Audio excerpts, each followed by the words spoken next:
Bohemian Rhapsody, American Pie, Let's Stay Together. Some absolutely incredible songs that will not be appearing on this list of the most popular songs from the 1970s. But how do you gauge a song's popularity? Singles sold, total time on the charts, or longevity in the cultural zeitgeist? There are a million ways to judge, but for this list we went with the most weeks spent at number 1 on the Billboard Hot 100. I'm Nostalgic Nick with Do You Remember, and today we're looking at our definition of the top 10 most popular songs from the 1970s. Be sure to hit the thumbs up icon and subscribe to the channel. But first, I can't stress enough that this data is popularity taken straight from Billboard, and in no way reflects artistic merit or the opinion of Nostalgic Nick, who in fact isn't as nostalgic for some of these songs as you might think. But we'll start with one of my favorites.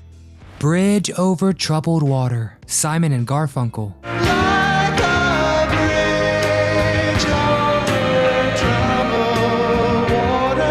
We are easing into this list with an obvious entrant, Simon and Garfunkel's hauntingly beautiful ballad, Bridge Over Troubled Water. Inspired in equal parts by gospel and Bach, and sung by Garfunkel in a white choir boy manner, the duo's tender love song shot to the top of the charts in 1970, where it would remain for 6 long weeks, making it the two folk rock gods' biggest hit ever. And while certainly Simon and Garfunkel's most popular song, and one of the most pure expressions of emotion in music ever, Simon, who wrote the song by himself, came to regret convincing Garfunkel to sing it solo, stating, quote, "Many times when I'd be sitting off to the side and Artie would be singing Bridge, people would stomp and cheer when it was over, and I would think, that's my song, man. Even the greats get jealous." The First Time Ever I Saw Your Face, Roberta Flack. First time ever I saw your face. If at first you don't succeed, try again. Could have been the old adage of the love song The First Time Ever I Saw Your Face. Originally written by Ewan McCall in 1957 as a folk tune, the song failed to get any traction, and although numerous artists covered it, it never became a hit. Even Roberta Flack of Killing Me Softly fame failed to make an impression with her 1969 cover. That is, until Mr. Clint Eastwood used the song prominently in his 1971 flick, Play Misty for Me. So of course the studio re-released Flack's version as a single, and it rose quickly to number 1, where it lingered for 6 whole weeks. The song was even played to wake the astronauts on Apollo 17 up on their last day in lunar orbit, the last day humankind was that close to the moon. Les Freaks, Chic. In late 1978, disco band Chic were trying to meet model Grace Jones at the famous Studio 54 in New York. The bouncer, however, somehow didn't recognize one of the most popular bands of the moment and slammed the door in their faces, yelling at them, "F off." No, but thank God he did, because it inspired one of the grooviest songs of the decade. Chic, realizing that the bouncer's actual quote was a radio no-go, changed the epithet to Freak Out, and a disco classic was born. The song shot to number 1 and spent 6 weeks atop the summit. And I wonder how many times that bouncer had to listen to the song blare while hanging his head in shame. Alone Again, naturally, Gilbert O'Sullivan. Alone again, naturally. It isn't only love songs and upbeat bangers that reach the top of the charts. Sometimes the most depressing tunes imaginable can also become very popular. Written by a 21-year-old Irishman whose name makes it seem like he should be writing late 19th century comic operas, and lauded by such luminaries as Neil Diamond for its complexity. Alone Again naturally is anything but happy. I mean, just look at the subjects of the 3 verses. Man contemplates suicide after being left at the altar. Man questions existence of God. Man laments the early death of his parents. Oof. But the song obviously strummed the souls of the public, as it went to number 1 and stayed there for 6 weeks. Joy to the World, Three Dog Night. Joy to the world.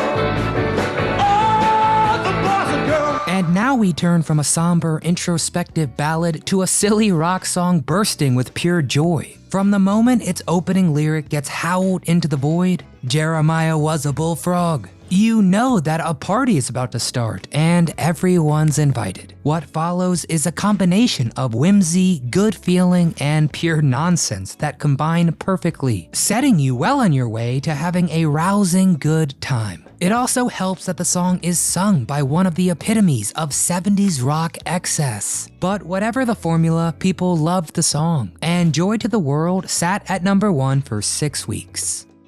My Sharona, the Knack.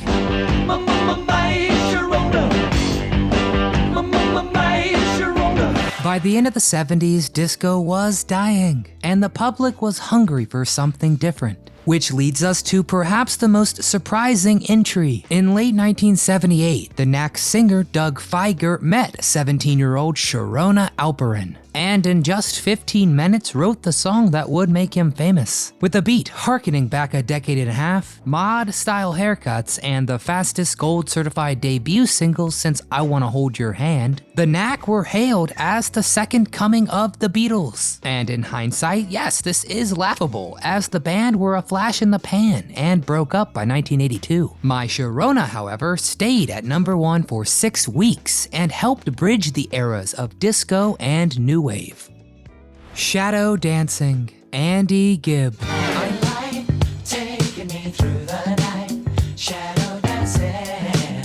I know, you've all waited a long time to see the Bee Gees appear on this list. And you're gonna have to wait a bit longer, cause this one is just the little brother Andy. By the late 70s, baby bro Andy had emerged from the massive shadow cast by his older siblings and their chart dominance. One night on the set of the Bee Gees' Sgt. Pepper's Lonely Hearts Club Band, a true travesty of a film, all 4 brothers sat down and wrote what would become Andy's 3rd number 1 hit in a row, becoming the first solo artist ever to have his first 3 singles reach that plateau, with exquisite horns and strings and an irreplaceable guitar lick. This disco funk hit stayed at number 1 for an incredible 7 weeks. Score 1 for baby brothers everywhere, like me. Tonight's the night, gonna be alright. Rod Stewart. Tonight's the night. It's kinda hard to believe when listening to Rod Stewart's hit today, but Tonight's the Night was actually quite controversial when it was released in 1976. Because despite the pinnacle of unsexiness that 20th Rod Stewart has morphed into, back in the day he could really turn it up, with lines like, "Don't say a word, my virgin child, just let your inhibitions run wild. The secret is about to unfold, upstairs before the night's too old." Stewart made blood boil in more ways than one. This raw sexual tension combined with an overly explicit, sultry French spoken word section near the end of the tune got the song banned from a number of radio stations, but it still managed to stay at number 1 for an astounding 8 weeks. Night Fever, the Bee Gees.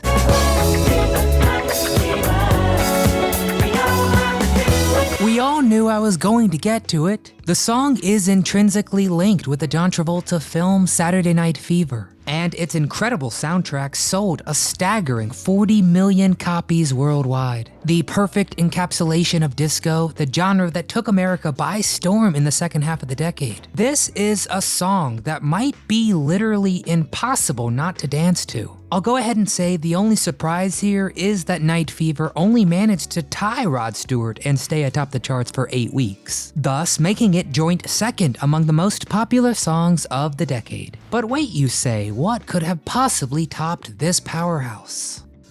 You Light Up My Life, Debbie Boone. You light up my life. Don't get mad at me, you did this, we all did this. Everyone listening to music in the 1970s, powering the numbers behind the Billboard Hot 100, you did this. It's slow, sappy, and saccharine to a fault. But Boone's ballad absolutely crushed the charts, staying at #1 for a then record 10 weeks. We can all thank the Bee Gees and the release of Saturday Night Fever for knocking her off the perch. I think this may be the height of empty, vapid love songs, but Boone somehow managed to make 3.5 minutes seem like an eternity. And you wonder why millennials and Gen Zers don't respect their elders. It's because they found out that this was the most popular song from one of the greatest decades of music, and instantly understood their elders cannot be trusted. I'm joking, and if you like the song, great. I'm sure it takes you back to a wonderful time.